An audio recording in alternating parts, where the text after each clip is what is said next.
Rīgas Ojājam, tāpēc, ka viņš tā bija viņa ideja, un kād 2 vai 3 gadi viņš man lauz, un beigās salauz.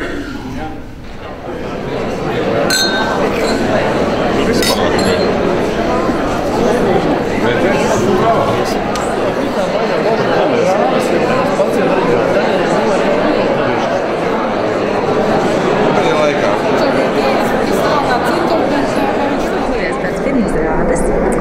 Sakrājies nogurums ir, un vēl neesmu paspējis novilkt tērpu, un līdz ar to ir tāda jocīga sajūta, ka tu nesaproti, vai vēl uz skatuves esi, vai jau esi ārā no tēla.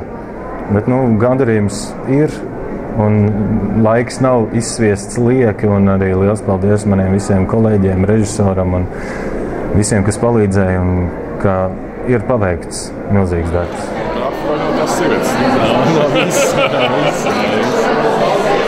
Jūs jau zināt, kādas.